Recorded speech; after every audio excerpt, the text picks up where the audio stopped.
Well, thanks, Jerry. That's a very kind introduction, and it's a real pleasure to be here at the Simons Foundation. And I want to thank the Simons Foundation for their support of Autism BrainNet, because you can have a million good ideas, but unless you have the support to make them reality, they're just good ideas. And the Simons Foundation and Jerry has really been leading the effort to convince.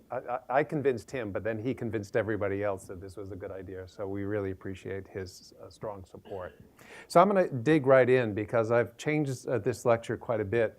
I'm not sure exactly how long it is, so I want to talk about our efforts to try and understand the brain changes or alterations that are typical of autism. And right from the get-go, you can imagine that it's going to be complicated, because autism itself is complicated.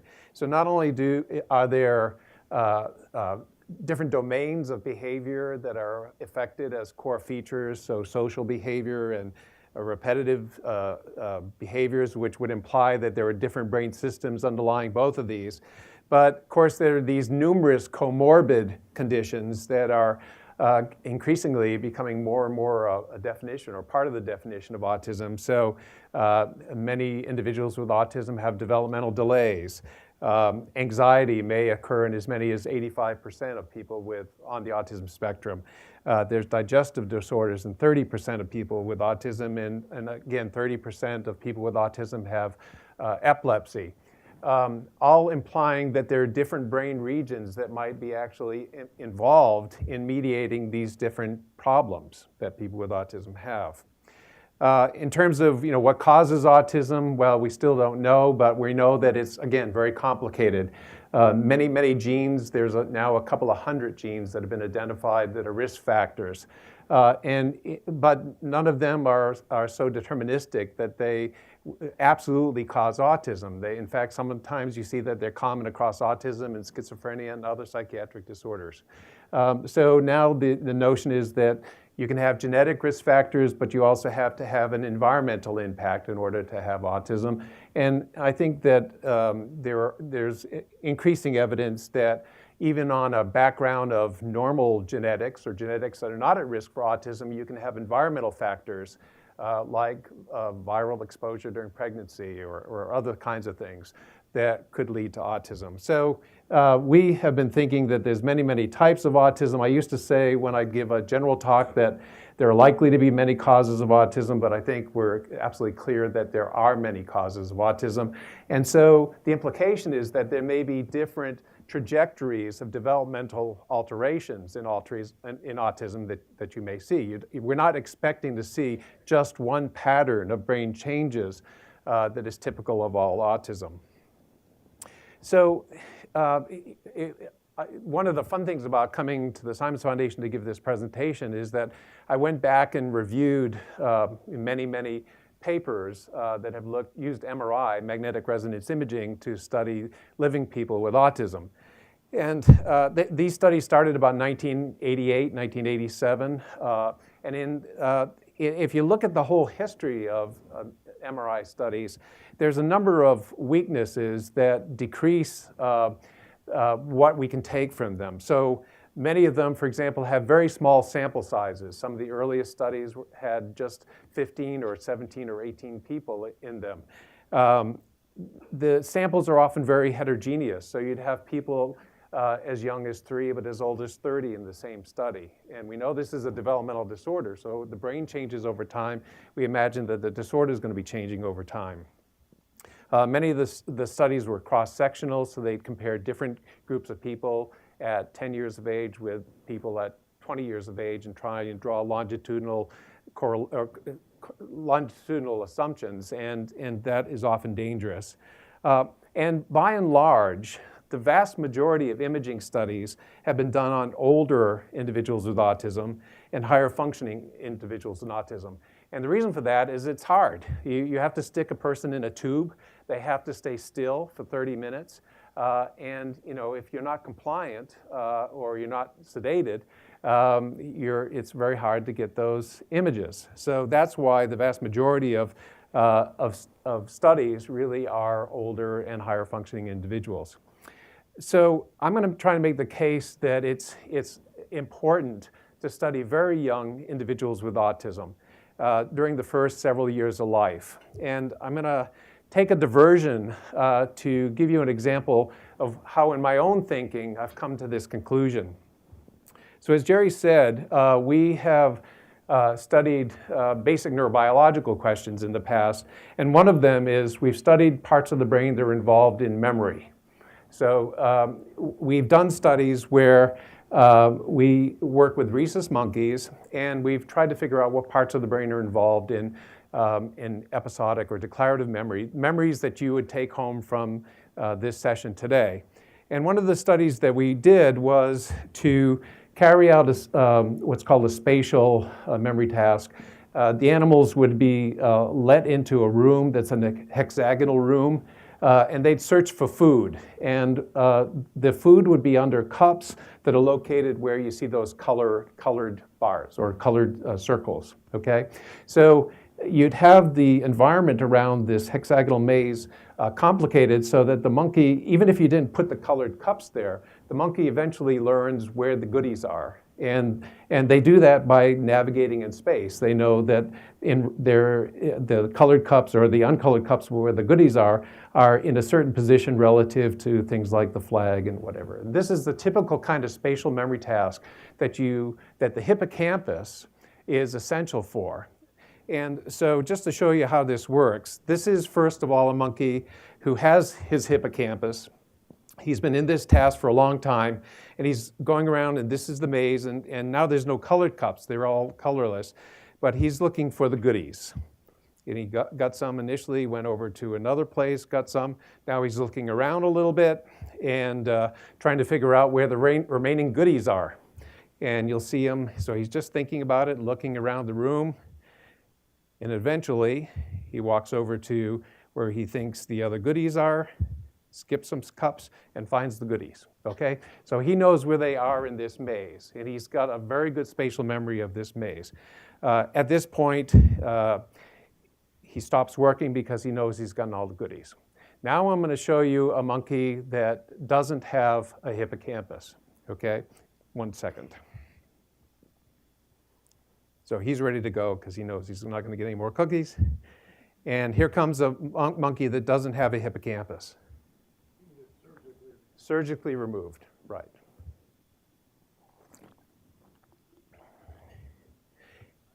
Both sides. This is a bilateral hippocampal lesion, right. This monkey doesn't have a clue where the goodies are. What he's doing is randomly going after the cups.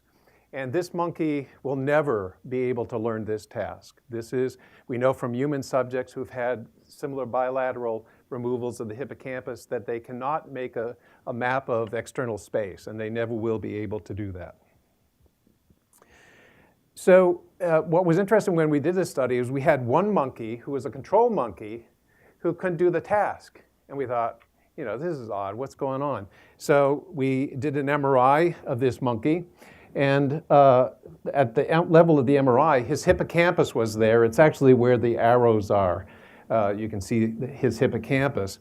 But only when we actually did the microscopic histology of this animal's brain did we realize that where the arrows are, this monkey had had a bilateral ischemic lesion of his hippocampus. Really tiny, but it went throughout the entire extent of his hippocampus. And we looked at the rest of his entire brain, and it was fine. It was this lesion that caused this animal to have an impairment on this memory task, okay? So this just shows how sensitive this spatial memory task is to a hippocampal lesion. This was about 3 or 4% of the hippocampus that was damaged in this case. Okay, so here's the real point. So then we do the same study, but now we do the surgical resection of the lesion in a 2-week-old monkey. This is basically a newborn monkey.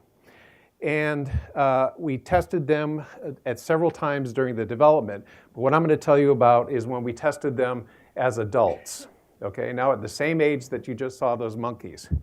So here's the lesion. So this we actually purposely tried to remove the hippocampus. You see a control monkey up top and down below. That black hole, that's not photoshopped. That's actually just the ventricle that's enlarged because the hippocampus is gone. And this animal, his hippocampus is completely gone. In all the animals in this study, actually, the hippocampus was completely gone. So we put them in the maze, and one thing that we saw with these animals is that they were hyperactive, which is typical of monkeys that don't have a hippocampus. But imagine our surprise when we tested them on the spatial maze, and they were completely normal. They could do the task exactly as well as control animals, right? Okay, so the difference is that these animals had their hippocampus removed at 2 weeks, and then had a lifetime of experience and brain plasticity that modified their brain and allowed this animal to accomplish this task using parts of the brain that are different from the hippocampus. Now, Jerry said I'm a neuroanatomist. I'm a neuroanatomical and structure chauvinist. I always used to think that the hippocampus was designed by evolution to do these kinds of tasks. If you took it out, the animal wouldn't be able to do it. It turns out that's wrong, and I've now completely changed my view, particularly when you have brain damage in young animals. The brain can reorganize itself and can accomplish behaviors that in an adult with the same lesion wouldn't be able to accomplish. So what does this have to do with ASD? Well, first of all, I think we make the assumption that in autism there's been an insult very early on that leads to some modification of the brain. Not only this work, but many lines of work suggest that the damaged brain tries to compensate and to optimize its ability to deal with a complex environment. So the longer one waits postnatally, the more likely it is that alterations of brain structure and function are due to compensatory changes rather than the original insult. And this has probably made all the worse, or all the better in a sense, because behavioral therapy and drug treatments probably enhance brain plasticity. So the bottom line is that when you look at the brain of a 16-year-old, you're no longer looking at autism, but a brain that has had 16 years of environmental experience to adapt and compensate to having autism. So how this relates to the imaging literature is, again, the vast majority of imaging studies are done on teenagers or adults. My view would be, that's all well and good, but you're no longer looking at the pathology associated with autism. You're looking for the pathology that has gone through this compensatory process, and you're looking at plasticity now, not the root causes of autism. So this was just a PubMed search that I did. Out of the 1,362 papers that you can find on Medline that are related to autism and MRI, probably 20 or so have actually used subjects that are younger than 5 years of age. And so there's still, in the literature of autism, only a small number of studies that have dealt with this very young population. So I'm going to tell you about some of our studies that actually has tapped into that very young population. And given everything I've told you so far, our hypothesis is that you're not going to see one common pathology, you're going to see a variety. And we're going to try and do what we can to sort of figure out what that variety is. We do that in a study called the Autism Phenome Project, started in 2006. It's a multidisciplinary project. We recruit kids when they're 2 to 3 years of age. The study includes all children with autism. We have very few exclusionary criteria. We have included both boys and girls in this study, and we have a smaller number, about 1/3 of the kids are age-matched controls. It's a longitudinal study, so the children return to the Mind Institute annually. And in addition to testing the children, we take blood samples from them and from their siblings and from their parents to carry out genetic, immune, and other kinds of studies. The first year of the study, it's a very intensive study. The families go through these 5 sessions. I won't go in detail with everything that we do, but they're re-diagnosed with our clinicians. They go through extensive medical and behavioral assessment. We collect all their medical records, which allows us then to go back and look retrospectively at some of the things that happened to them early on. What I'm going to focus on is visit number 4 when we do an MRI study with the children. But before I get to that, just to give you some of the facts, so we've had 366 families in this study. You can see the number of boys and girls. We actually recruit at the prevalence rate of autism, about 4 to 1, but we have about 35 typically developing girls and 42 girls with autism in the study. They, on average, are 3 years of age when they come in, and the range is between 2 and 5. We've tried to sort of push it towards the younger ages, but the average age is 3. It's diverse. We're in California. We try and match our population, so it's ethnically and racially diverse.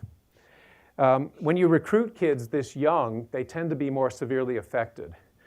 So this is just one measure of autism severity based on the ADOS.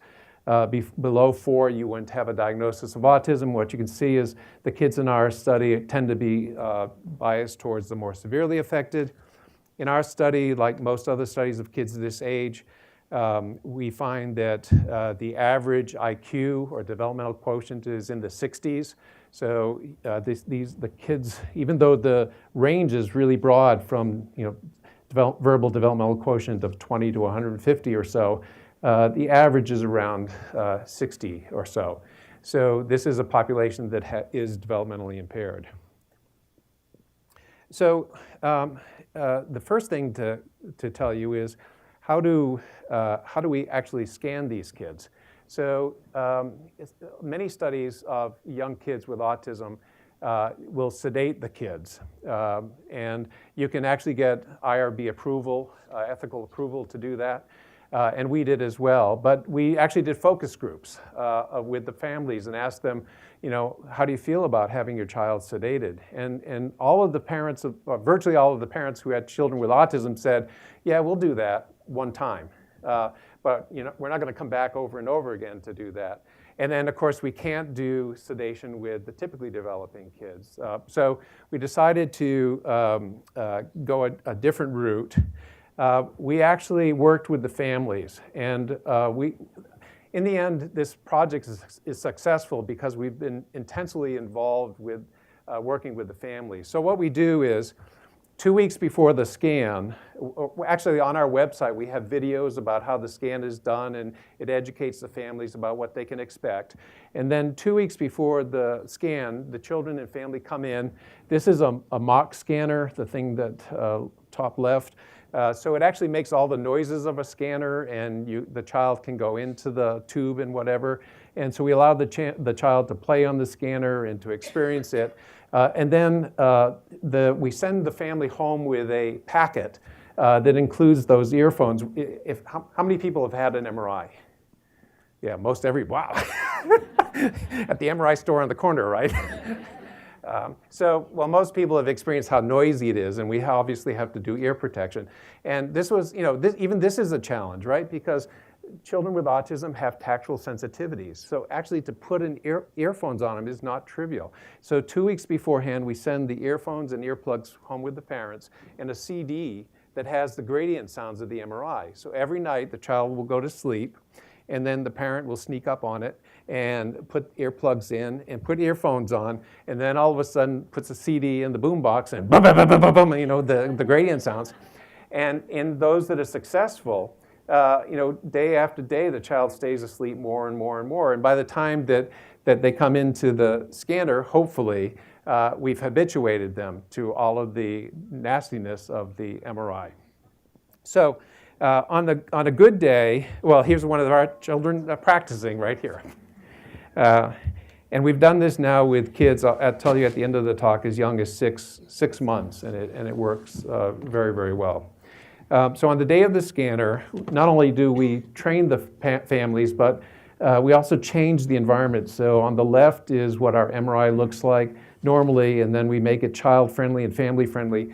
We actually put MRI-compatible gurneys next to the gantry so that it turns it into a queen-size bed. And then the mom or dad or both can get on the gantry and read to the child. Whatever they normally do to get the child to sleep, we can pipe in videos, we can play songs, whatever.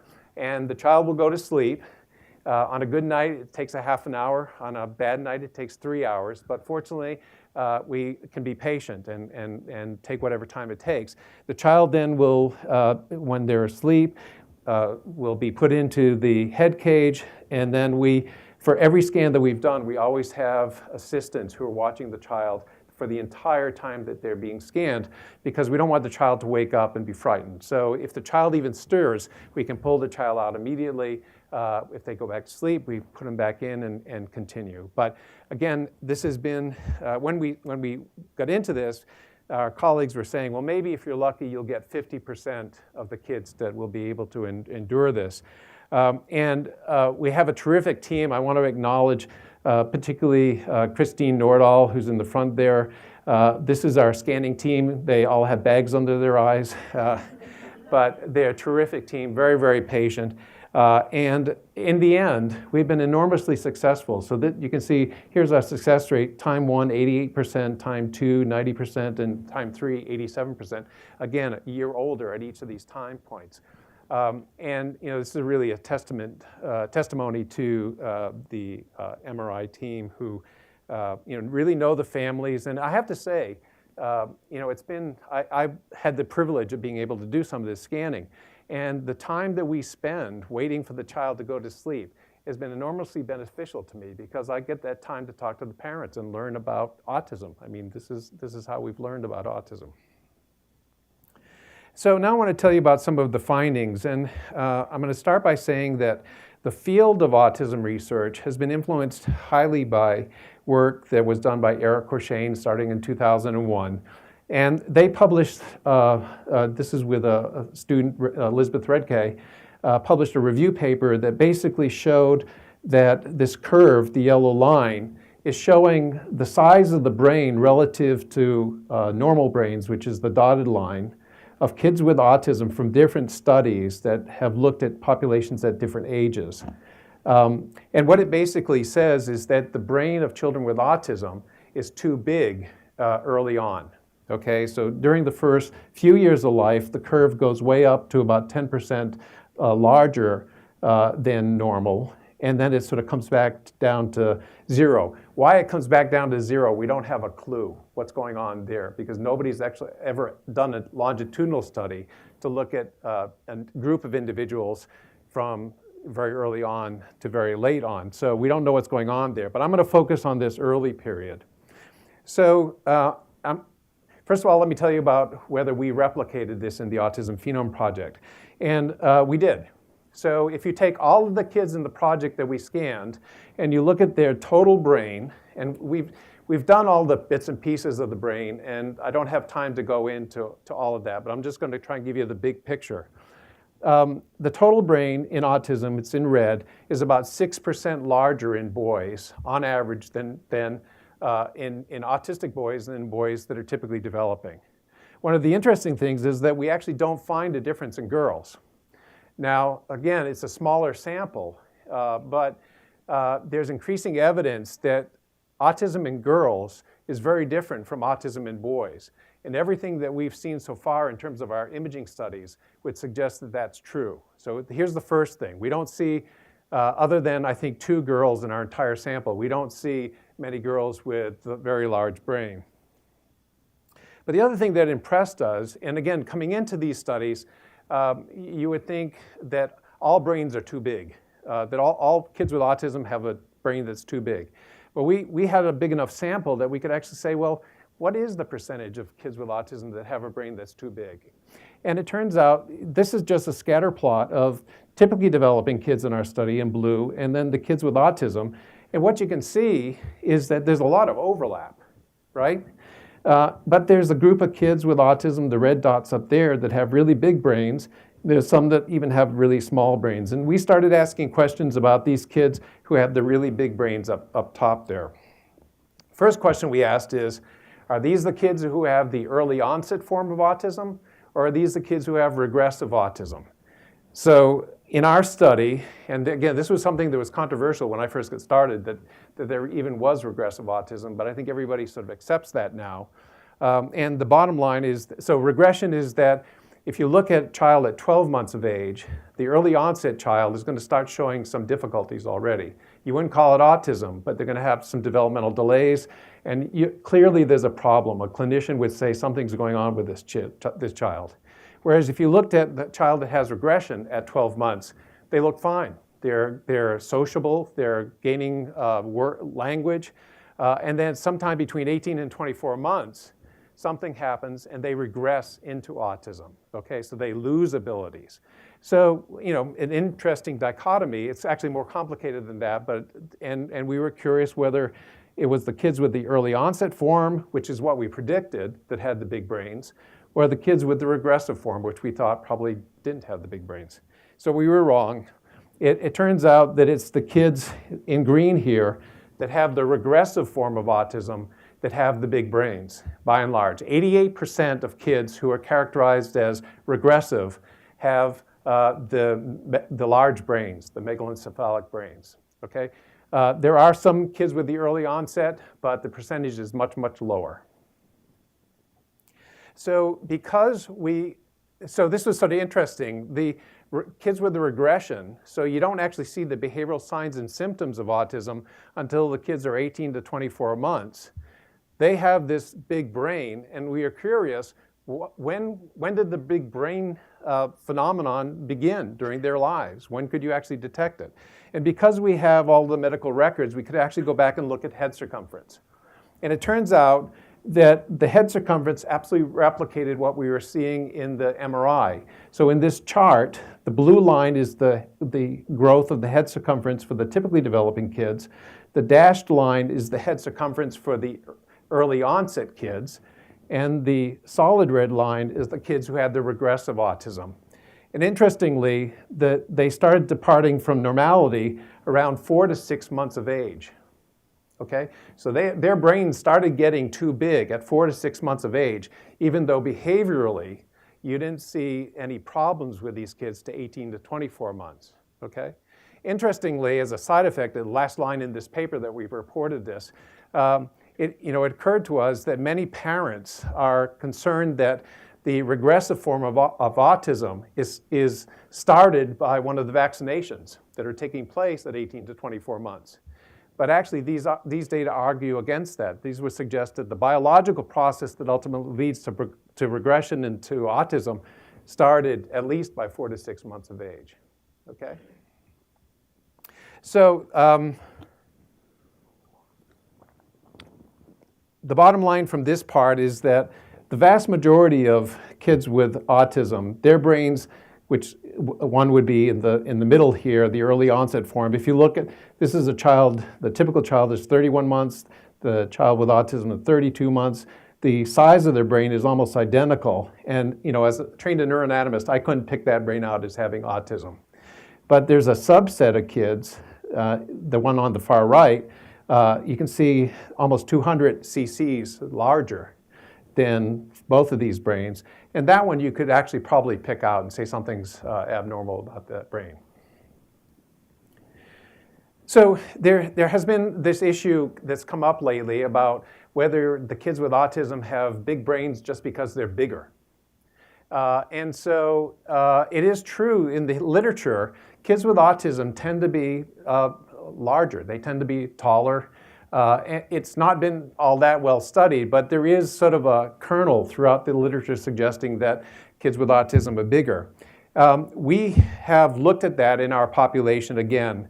And what you can see up top here, top left, this is actually plotted the height versus the kid's age. And what you can see is that there are some kids with autism, the red dots far up, that are taller than the typically developing kids. And it turns out, though, that on average, in our Autism Phenome Project, because of the overlap of kids, there is no significant difference in terms of height between kids with autism and typically developing kids. And moreover, in this plot, what I've done is the kids who have the big brains are color-coded in green. The kids who have the normal-sized brain, these are all kids with autism, the normal-sized brain are shown in red. And the kids, remember there was a subset that have a brain that's too small. We've color-coded them as gray. It turns out it's the kids who have the small brains who are tallest, for reason, who who would know? But until you actually look at the data, in a large enough sample where you can actually have 7 or 10 kids that have the small brains, you wouldn't be able to see this kind of thing. So in our study, at least, it's not that the kids have a big brain just because they're bigger kids. Actually, what you see is the green dots there, those are the kids with the big brains. They're right in the middle of the size of the typically developing kids. And that's what we see with the statistics as well. There's no difference, okay? So this issue of macrocephaly, and macrocephaly is big head, megalencephaly is big brain. It's something I don't want to get the message that this is only occurring in autism, because if you look online in the Mendelian Inheritance in Man database, you'll find that there's lots and lots of syndromes that are associated with macrocephaly. But I do think it's a phenotype of autism and worthy of additional study. So we actually now use this formula for talking about kids with big brains. We call it disproportionate megalencephaly, where the ratio of brain volume to height is 1.5 standard deviations above the control. That's just a limit. You have to draw a limit someplace, and we're looking at these kids and trying to determine whether there's behavioral differences and whether there's other differences as well. This subphenotype in our study constitutes about 15% of kids with autism, okay? So the big brain phenomenon does exist, but it's a minority of kids with autism. It's actually 15% of the boys. Still not clear how many of the girls have the big brain phenomenon. So there was a paper that came out last year, basically that made the claim that all the studies on macrocephaly were wrong and were overstated because they highlighted studies that looked at kids with autism now and compared their head size to the CDC standards. And what they basically said was that was inappropriate, because even if you took typical kids now and compared them to CDC standards, you'd show this early increased head growth. And so I think that that's a valid point and something that needs to be considered. But I think what people took from this paper is that the big brain form of autism doesn't occur. And that's wrong. Our data suggests that it occurs. It's a minority. There's been very nice data from Heather Cody at UNC with Joe Piven's group showing, again, using local control subjects, not the CDC controls, that there is a population, or that there's enhanced brain growth early on in kids with autism.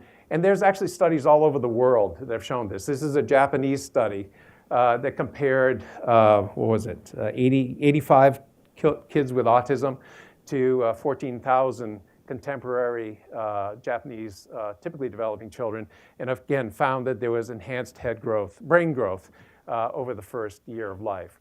So again, I wanted to mention this because things swing, and sometimes they swing too far, and I think this is an important subgroup. It does exist, it can be demonstrated, but it's hard to demonstrate it when you have very small sample sizes, because again, it only constitutes 15% of the population that you're going to see out there. So you would think, okay, this is cool. You have 15% of the ASD population that has macrocephaly. They must all have the same genetic mutation, right? And turns out wrong. So this is a nice attempt by people at UCLA to look for the genetic underpinnings of macrocephaly. What they found was that about 22% had a mutation in a gene called PTEN that's been associated with macrocephaly, but only 22%.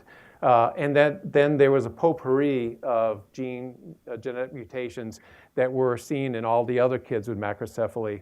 We've been collaborating with Evan Eichler and others to look in our group of 19 kids with megalencephaly, and the same thing. We see not a single pattern of genetic mutations that are associated with this. We're still working on that, but it doesn't make it all that much easier to have this subphenotype. I'm not going to go into it. We've been looking at the behavioral characteristics of this group. So far, nothing dramatically different between the big kids that have, or the kids with autism that have the big brains and the other kids, but we're still looking. So one of the mysteries in my mind now is what causes the brains to be too big? And this is just an illustration. This is a stained section. This is actually from a group of beautiful monographs by a guy named Cornell who studied the developing human brain. And each black dot is a neuron, and you can see that in a 1-month-old child, it's really very dense, and that the density decreases and decreases, so that by 24 months, the space in between the black dots is larger. And that's because these are neurons, and the neurons are becoming more mature over that period of time. But the question is, what is it in the maturation of the brain that leads the brain to be too big? Is it that there's too many neurons? Are the neurons too big? There's another group of cells in the brain called glial cells. Are there too many glial cells? Some people have suggested that it may be that there's an inflammatory process going on and that there's too many glial cells. At the moment, we don't know, and I'm not sure that imaging is going to be able to allow us to answer that question. Here again is a critical need for having postmortem material. It really, we're only going to be able to answer that question when we can look at real histological material. But one of the questions we asked from our Autism Phenome Project is the cortex thicker? You might say, well, maybe there's been a dysregulation of the number of neurons that are generated, so the cortex is going to be thicker. And we do this by using a program called FreeSurfer that allows us to measure the surface of the brain and the distance down to the white matter. And what we find is that if you look at cortical thickness, the kids with autism, their brains are not any thicker. That's what's on left. What we do see is that the surface area is increased. So the undulations of the cortex, there's more surface area of the cortex, but it's basically the same thickness. And even when you look at the kids with the big brains, the thickness of their brains is not any thicker, or the thickness of their cortex is not any thicker. Again, what we see is that the surface area has increased dramatically. And in fact, it's really the kids with the big brains that drive most of the changes that we see in terms of total brain volume and the surface area. The boys with normal-sized brains, actually their surface area is not much different from the typically developing kids, okay? So it's that subset of 15% that are really sort of pushing a lot of the findings that people have seen thus far. Is the whole brain just thicker or bigger? Has it scaled up? Is that what's going on?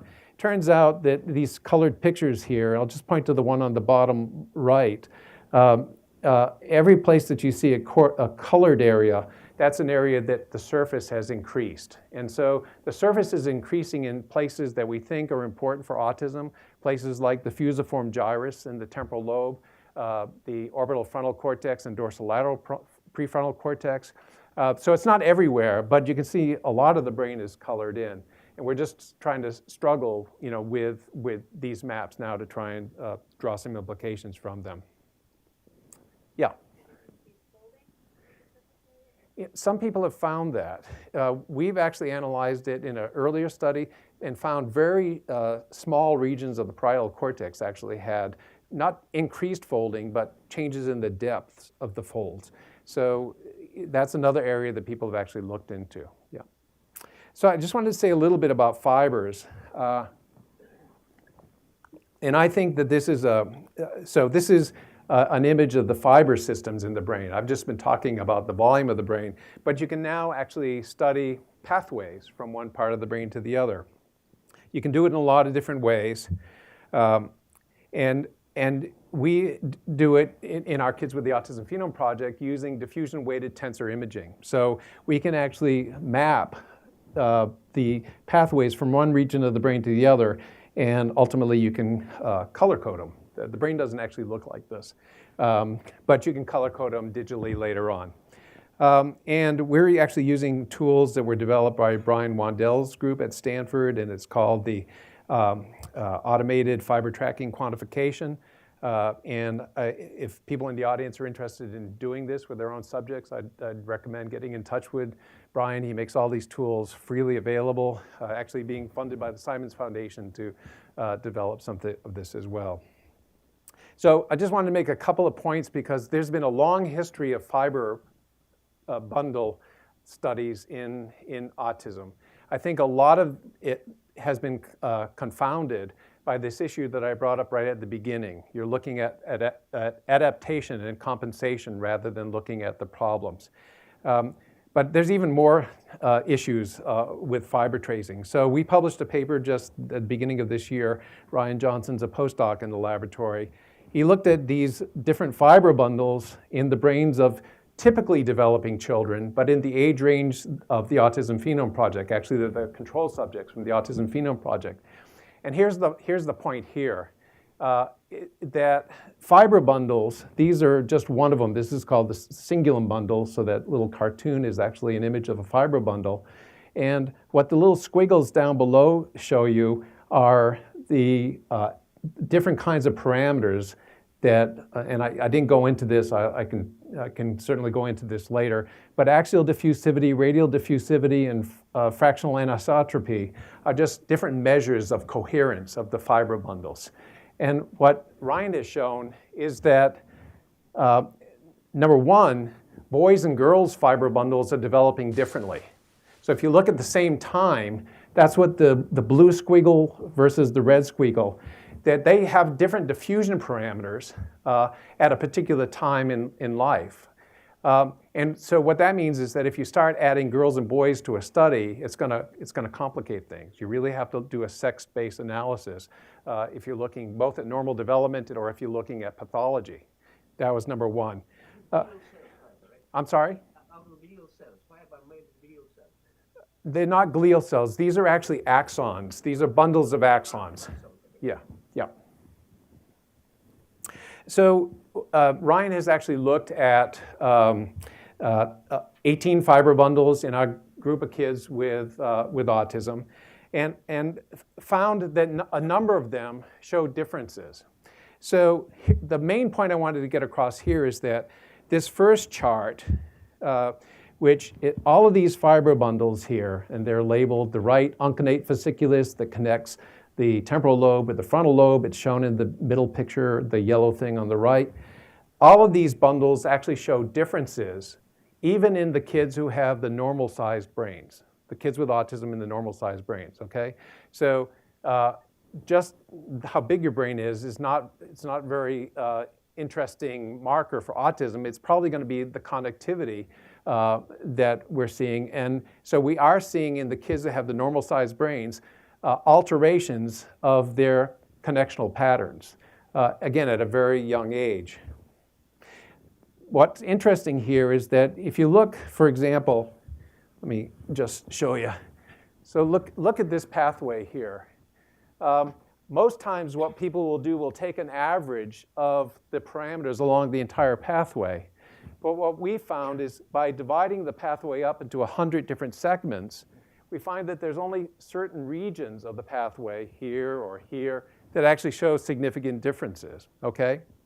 So a lot of people in the past have missed that pathways are altered because they've taken a grand average of the entire pathway, and it's much more subtle than this. And again, these are tools that Brian Wandel and his group have made available to us.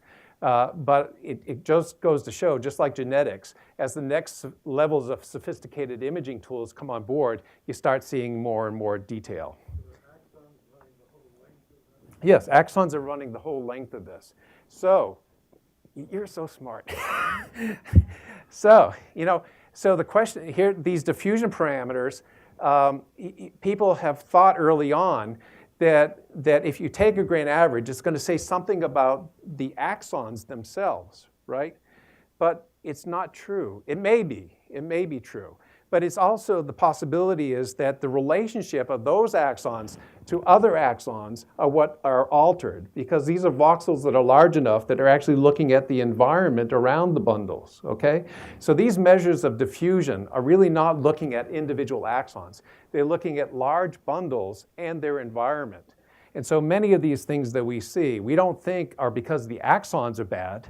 We think the axons are probably perfectly good, but somehow their relationship to other axons has changed, and that's changed the diffusion parameters, okay? That's where the field of diffusion imaging is going, looking at the environment.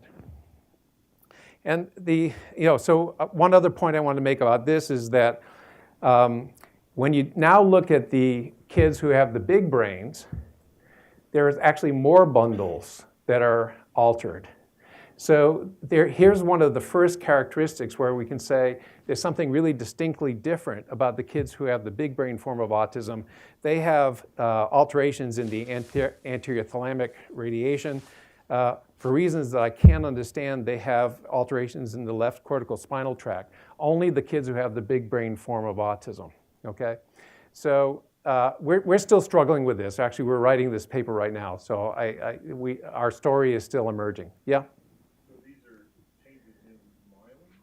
In small So they can be changes in myelin, and often in degenerative disorders, people talk about changes in myelin. But it's not necessarily the case. It could be that there's local changes in the environment. And by the environment, I mean, the cell populations. It could be other axon pathways going through. You really are looking at a voxel that has a lot of things going on in it, okay?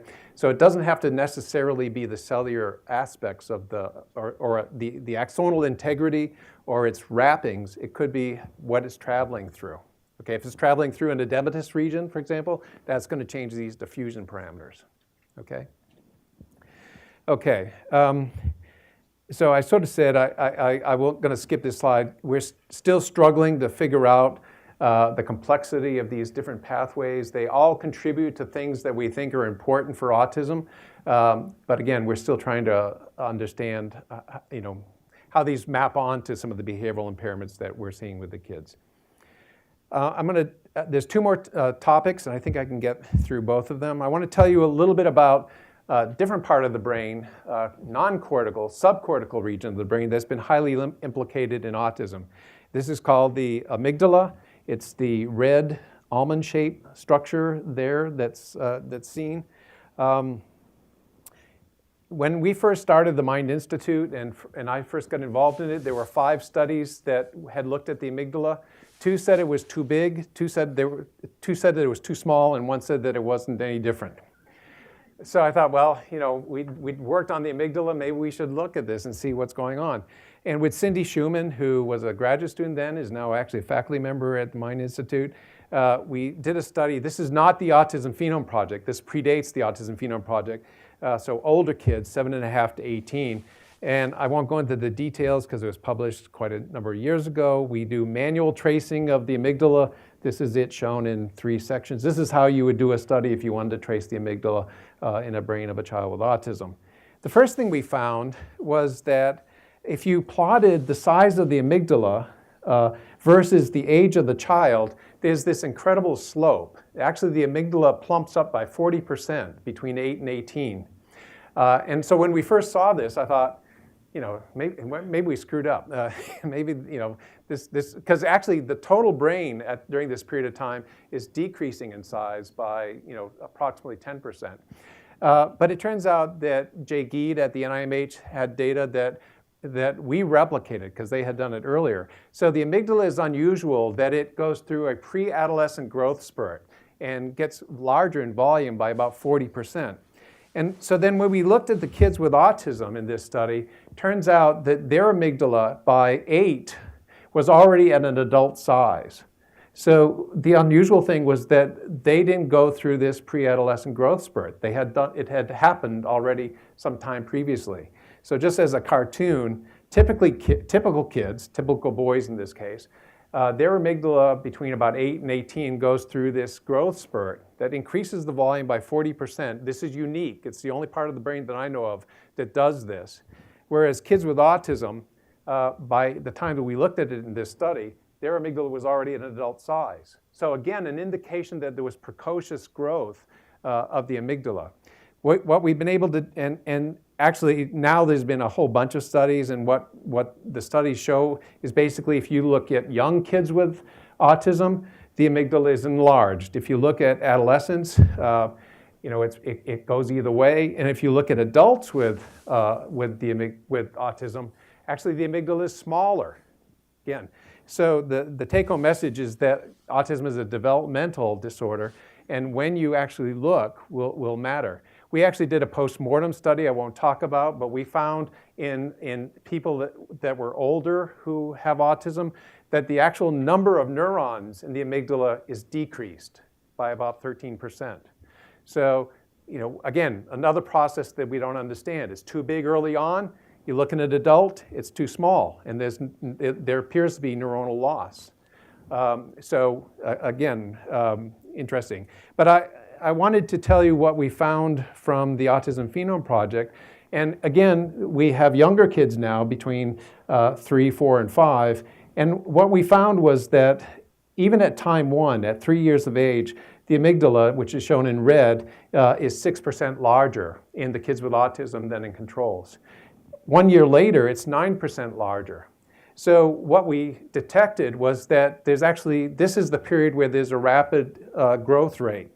And when we looked at that formally, what we found was that this is just the left and right amygdala, but whereas the typical amygdala was growing at 7.5% per year, the kids with autism were having a growth rate of 12.5%. And the amygdala, again, is growing at a rate much faster than the total brain, which is only growing at 4%. And at this time frame, both the kids with autism and the typically developing kids, their total brain or their cortex is growing at the same rate. I'm sorry? It is. We haven't studied it in girls because we haven't felt that we have enough girls. But Jay Geed actually found that there's a different trajectory in girls, which I think will be interesting to further study. Yep. So, yeah. Yes. Yes. Correct. Good. Thank you for so that was a good point. So this growth rate is you see it either in the raw data or you see it if you control for total cerebral volume. Okay, so this is independent of the total brain earlier on getting bigger. Okay, and so again gets more subtle, and I won't go into too much of the details, but to say that when you analyze the whole population, what you see is that there's 3 phenotypes of amygdala growth. So let's just look at the right amygdala down the bottom in the middle. So what we found is that there's about 40% of kids with autism whose amygdala is growing at the same rate as typically developing kids, 40%. There's another 40% that is the big red bar that has the 18.7 above, whose amygdala is growing over twice as fast during this period compared to typicals. And there's a smaller subset in green whose amygdala is actually growing too small. And interestingly, at this point, these are really young kids. We actually haven't seen anything behaviorally that maps on to these different amygdala patterns of growth. But my guess is that we'll see that when we start analyzing these kids when they come back and they're 8 to 10 years of age or even older. So my hypothesis is that the amygdala, first and foremost, contributes to the anxiety associated with autism. And our young kids at 3, you don't see a lot of, or at least you can't detect a lot of symptoms of anxiety. But as the kids get older, that's going to emerge, and we think that that's when we'll actually see these subphenotypes having some relevance to the behavioral phenomenology of the kids. That remains to be seen. Let me try and finish, because I'm going to be on time, actually. So, and I'm happy to answer questions afterwards. Okay, so so basically, that's all I'm going to talk about the Autism Phenome Project. We're looking at lots of different things. We're looking at the relationship to these kids' immune system. We actually found, for example, that the kids who, Jerry mentioned the autoantibodies, the kids whose moms have the autoantibodies, and so they were exposed to those during pregnancy, they actually had, their brains are the biggest of the big. And we published a paper on that. Christine Nordahl is the first author of that. So, whether it was the exposure to those antibodies that had something to do with the brains being that large, we don't know at this point in time. But interestingly, we have monkey studies where we've been trying to create a monkey model of the autoimmune condition. And the monkeys who we exposed to antibodies from the mothers, their brains turned out to be enlarged compared to age-matched controls. And the final corker was it was only the boy monkeys that had the big brains and not the girl monkeys. So that has to be replicated, but it's all very interesting. So if in the last 5 minutes, I want to talk about efforts to look even younger at children with autism, or children who may go on to have autism.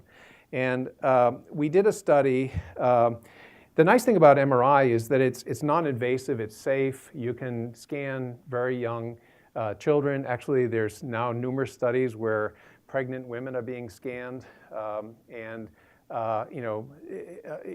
with adequate safety precautions, you can do this, and it's entirely safe.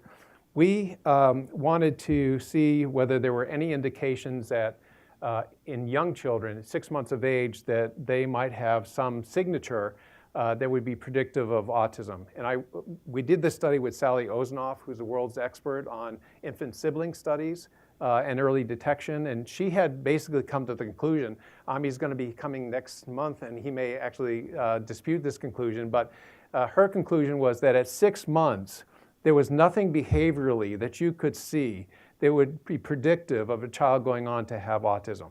It was only at 12 months where things started emerging, and then even at 12 months, they weren't absolutely diagnostic. She and most clinicians that I've worked with don't feel comfortable making a final diagnosis until about 24 months or so. But she has these infant sibling studies, and for those of you who are not familiar with infant sibling studies, the advantage to them is that the general population prevalence of autism is 1%, 1 out of 100. So if you wanted to look at the early phase of brain development associated with autism, it's very inefficient to scan 100 kids and then see one that's going to go on to have autism. But if you are in a family that has a child with autism, the likelihood that your next child is going to have autism goes up to around 25%, so 1 in 4, okay?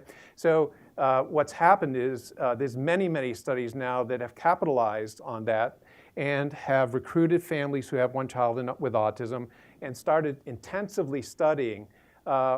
Now there's a study at the Mind Institute led by Irva Huspachoto where she's actually begun in the pregnancy and taken samples of the mother during the pregnancy, and then they study the child postnatally onto diagnosis, which I think is the optimal way to do autism research. If I had to do it all over again, that's what I would do. I would do the imaging studies even earlier because I think even at looking at 2-year-olds or 3-year-olds is already too late. We should have gone earlier, and I'll show you why in a second.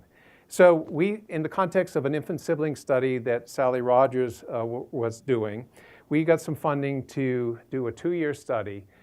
We thought it was a pilot study. We were able to evaluate 55 infants, 33 who were high risk, meaning they have a child in the family with autism, 22 who are low risk, so infant siblings of typically developing kids.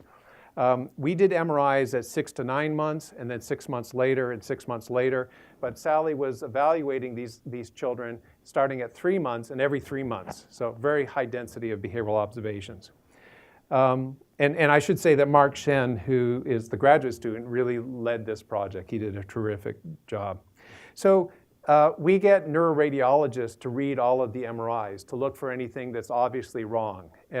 And we didn't see anything that was obviously wrong with these young kids, but we kept getting these reports back of generous extraaxial fluid or increased extraaxial fluid or benign extraaxial fluid.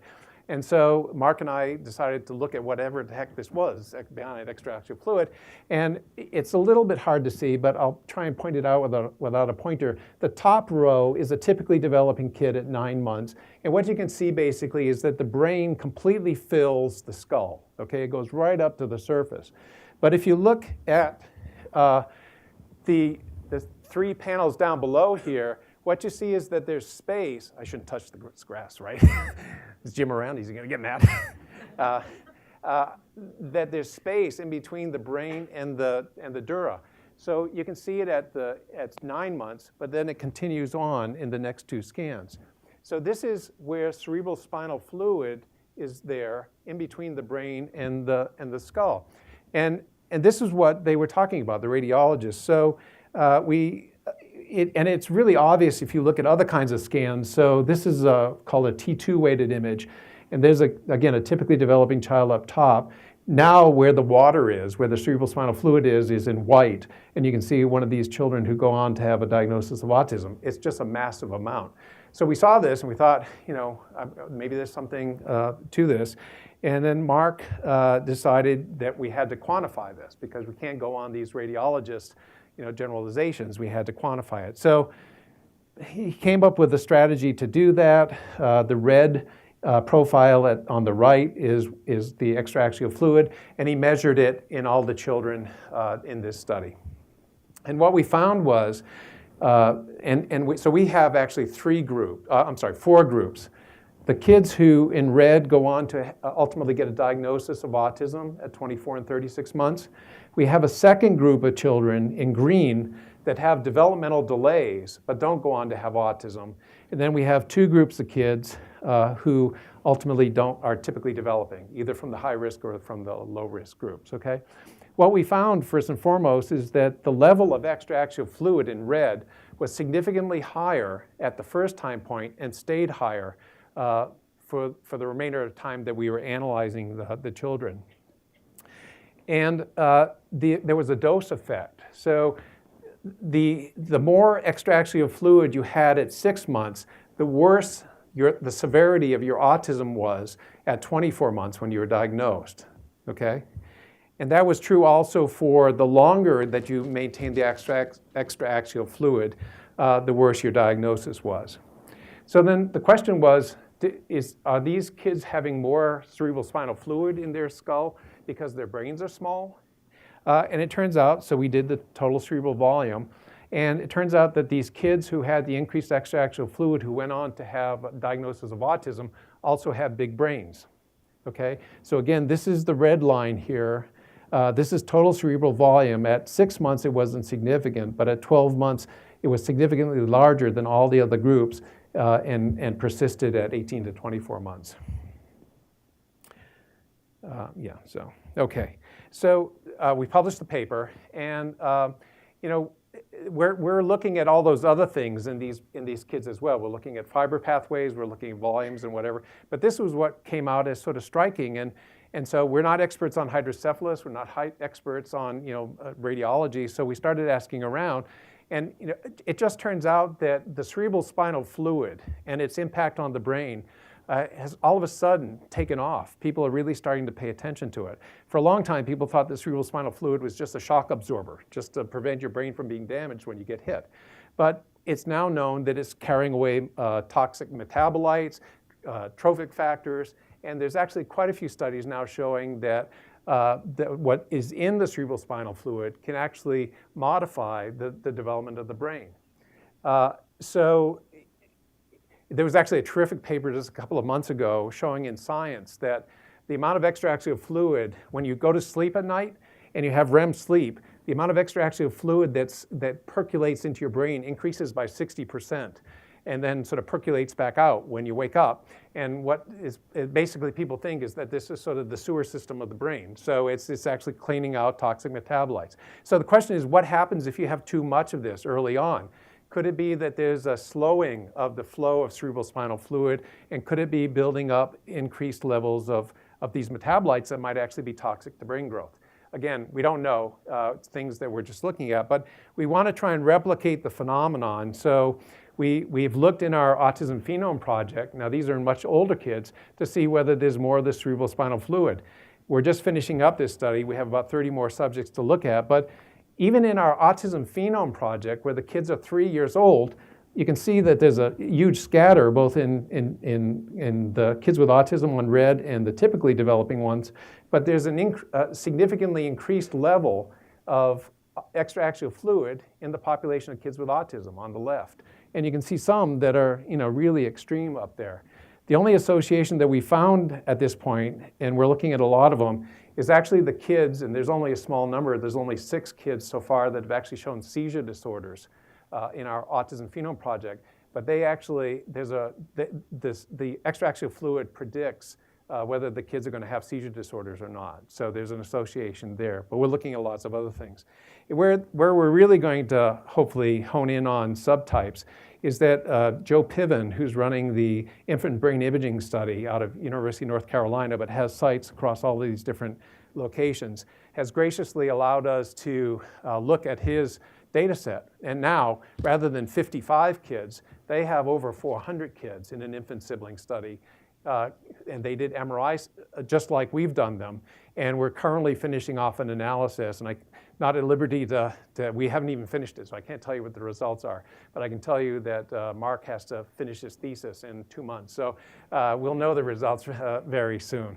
Again, this is the best part of science, right? When you find something that you weren't expecting, and there may be interesting implications, and we're just beginning to try and understand those. So the conclusions. First of all, I hope I've convinced you that there's not going to be one pattern of alteration in autism. There's going to be many, and we're just beginning to understand that. And it takes large samples, hundreds and hundreds of kids. It's sort of like genetics. And the geneticists are now up to tens of thousands, but I'm still happy with hundreds for MRI studies. But in order to be able to see the subtlety of different trajectories that lead to autism.